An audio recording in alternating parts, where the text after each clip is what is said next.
Hollywood has been in the Spider-Man business for just about as long as teen protagonist Peter Parker has been alive, but the movies, though financially rewarding, have never gotten it totally right. Spider-Man: Homecoming is the sixth film to focus on the 15-year-old superhero with age-specific anxieties and uncertainties since the series, which has grossed in the neighborhood of $4 billion worldwide, began in 2002. And Tom Holland is the third actor, following Tobey Maguire and Andrew Garfield, to pull on the suit. But despite much ballyhooed changes in approach from the earlier films, the results here, as in the previous attempts, are mixed. As always, the stunt work, which includes the inevitable flying through the air and extends to a climb up the Washington Monument and an attempt to save a beleaguered Staten Island ferry, is strong. And in Adrian Toomes, aka the Vulture, a blue-collar guy with a grievance against the system fiercely played by Michael Keaton, Homecoming has one of the strongest, most sympathetic villains of the entire series. As to the new approaches here, they include Holland's noticeable youth, he was only 19 when he got the role, and the way that Marvel Studios has come on board for the first time as the producing entity.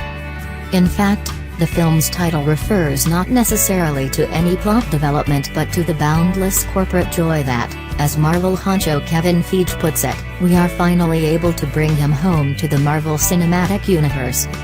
That reunion, which includes the likelihood that Spider-Man will appear in future Avengers movies, should be a boon commercially because fans of the interconnected Marvel Cinematic Universe have proved to be eager collectors of the entire set of films.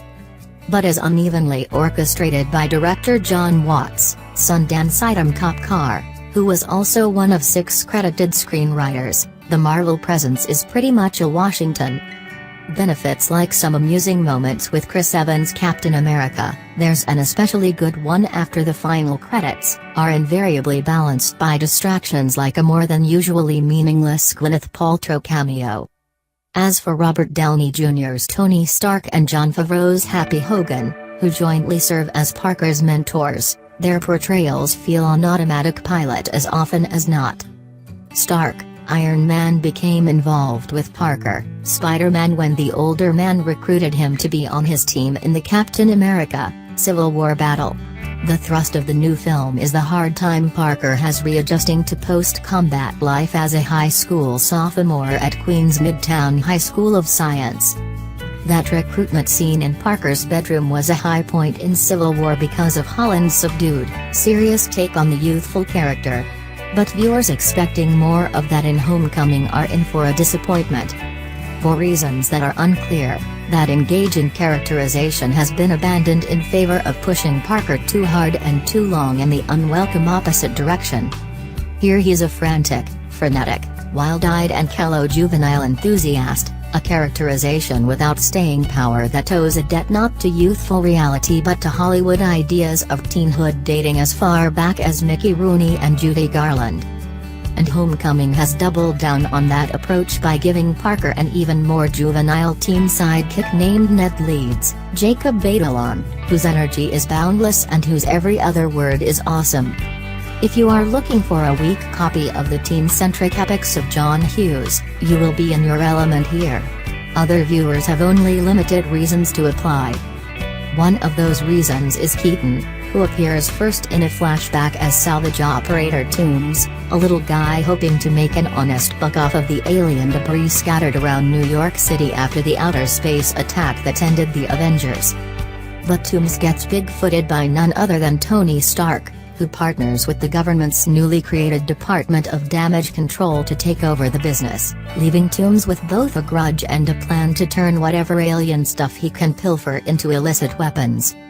Blissfully unaware of any of this, at least at first, is young Master Parker, who is jonesing for his Avengers experience and trying to be content stopping petty anti-crime in his striving Queens neighborhood.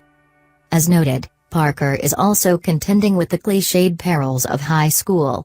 In no particular order, they are the beautiful senior girl who doesn't know he exists, Laura Harrier, the arrogant bully who calls him Penis Parker, Grand Budapest Hotel's Tony Revolori, and that best friend who can't keep his mouth shut. Only current Vogue cover model Zendaya, strong as a more level-headed friend, manages a welcome bit of sanity. When Parker, Spider-Man, discovers local thugs using high-tech weaponry, he starts to unravel a plot that gradually gets him in over his head in pursuit of Toomes and the Vulture. Against considerable odds, Spider-Man: Homecoming finds its pace and rhythm by the end. Not only did figuring out how to become an effective Spider-Man require more of a learning curve than Parker anticipates, figuring out how to make a successful superhero movie mandated one for the filmmakers as well.